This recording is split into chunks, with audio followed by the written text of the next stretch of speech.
Hi everyone, welcome back to the Salad Diaries. So I've been gone for quite a while and I haven't posted anything and I don't have any valid excuses for it because it's summer, but I'm going to be posting more from now on. So if you want to watch more of my videos, click the subscribe button somewhere there so that you can stay tuned when I do post a video. And so as you can see from the title, today I'm going to be talking about my testimony. And so this is basically just a story of how I came to know God personally. So I was born into a Christian family and I went to church every Sunday. My dad was a pastor, but I never really came to know God personally until in my teen years.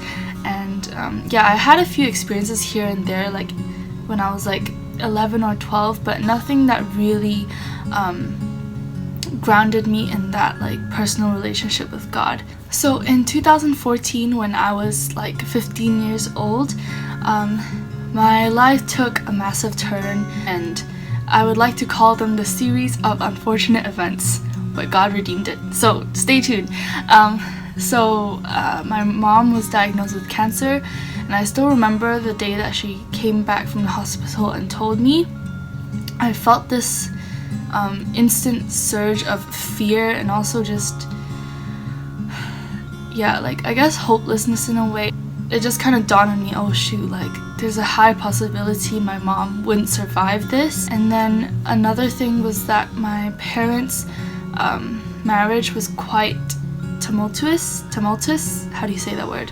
Anyways, it got to a point where they were even talking about divorce, and basically every single day when I came home, I just came home to a ton of arguments, and it just felt like our home was a mess. I felt like everything was out of my control, and there was nothing I could do about it. And so during this time, it kind of felt like that no one could understand me. The church leaders were really, really loving. They came to our house just to pray for my mom and stuff.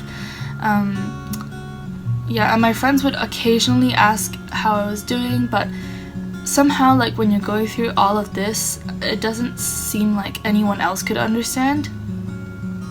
So during this time, I actually started journaling because I didn't know who else to talk to. So I started journaling letters to God, just I guess sort of having that outlet.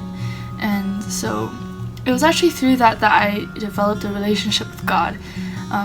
Nothing crazy miraculous happened during that time. It was just this slow and steady growing of a relationship, I guess. So for example, if you meet a friend, right, and you spend more time with them, naturally you would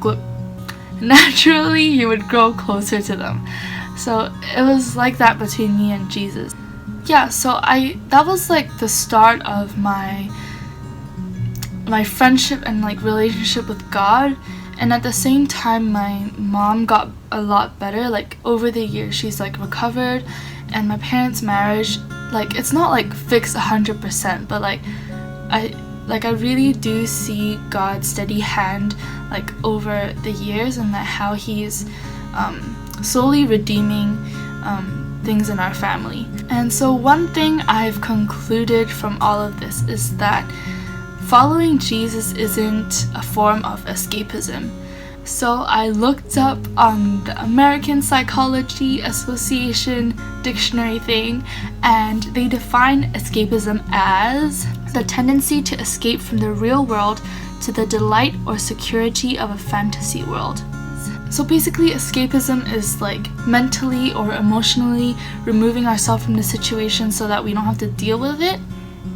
It's kind of like looking over at someone else's garden and seeing all the green grass and all the beautiful plants and flowers, and somehow in your mind you're oh, that's my world, that's the world that I'm living in. But meanwhile, in your own garden, it's full of dead plants, all these weeds and stuff, and you just don't want to deal with it, so you just keep looking at the other person's garden. But following Jesus is kind of like inviting him into our unruly and messy garden full of dead plants and weeds, and just going through the process of plucking out those weeds and dead plants with him.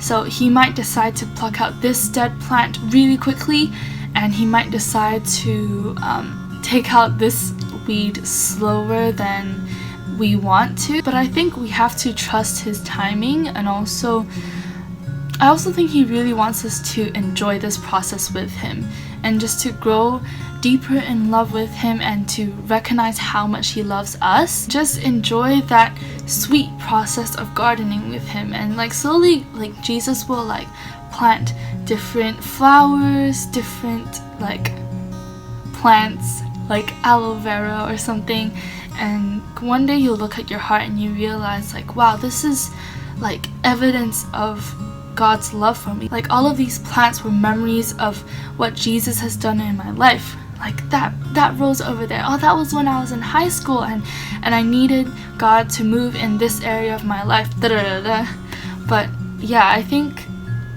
that following Jesus is a really sweet process, and I just really encourage you, if you're going through a hard time right now, just ask God to come in and just see what he does.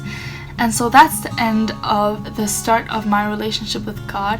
I have so much more to say that I can't just simply say in one video, so I'm gonna like split it off into different parts. And so if you want to see the rest of my life story with Jesus, you know what to do. Click the subscribe button. I don't know where it is, I should probably find out. And give this video a like, and so I hope you'll enjoy your day, and I'll see you guys next time. Bye!